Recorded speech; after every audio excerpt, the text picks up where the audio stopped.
Mon père est arrivé ici en 1954, puis moi j'ai embarqué avec mon père en 1979.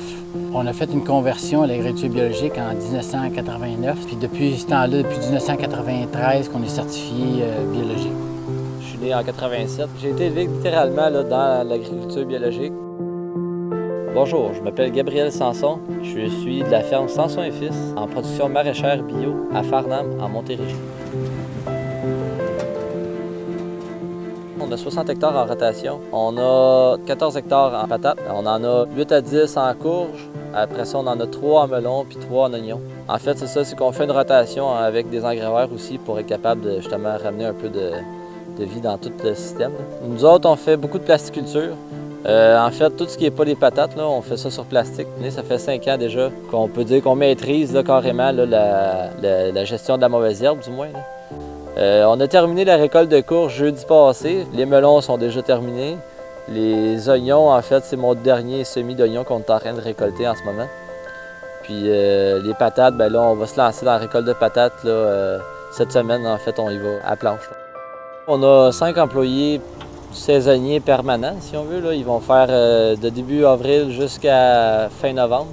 Ensuite de ça, on a des étudiants pour les désherbages l'été.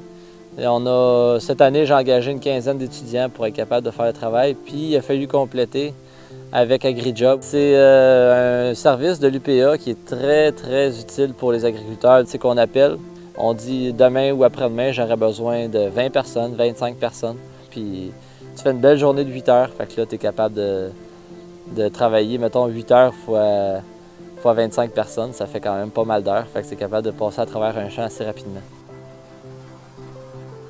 On fait partie de Symbiosis, dont j'étais là au tout début. C'est une compagnie qui de 7 producteurs. On est tous ensemble. On s'engage un vendeur. On offre nos produits en début de semaine. Le vendeur consulte les distributeurs, puis ils vendent notre stock de semaine en semaine. Là, on a les commandes vers le jeudi, vendredi, puis on emballe, puis on livre le dimanche. On s'arrange pour ne pas se nuire un et l'autre. On s'arrange pour s'aider normalement. Là. Le Doryphore, c'est la bébite à patates, là, la fameuse bébite à patates.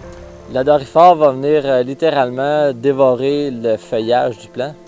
Puis quand le plant n'a plus de feuillage, ben, le plant meurt. Ben, le Doryphore, c'est comme une très grosse coccinelle. C'est noir et jaune, c'est rayé. Là. Puis, mais vraiment, c'est la grosseur d'un scarabée japonais. On a un produit qui est homologué en bio pour traiter cette bébite-là. Fait que là, au bout de 8 ans d'utilisation, les Doryphores se sont développés une résistance, donc on ne peut même plus l'utiliser pour contrôler les populations. Fait que là, on a une machine en fait que mon père a fabriquée. C'est l'Université Laval qui avait développé le concept. C'est une soufflerie qui souffle les Doryphores au sol, puis ensuite de ça, elle les brûle en arrière. C'est certain que dans le bio, c'est d'autant plus stimulant parce que là, que tu le veuilles ou non, tu viens de régler un problème, il y en a un autre qui survient ou il y en a 3 qui sont survenus. Fait que là, on est toujours amené à s'améliorer. Le fait qu'on a toujours un défi qui nous attend, là, ça me passionne tout le temps. C'est ça qui me tient allumé, puis c'est ça qui me permet de toujours me lever le matin et de continuer à faire ce que je fais parce que j'aime ça.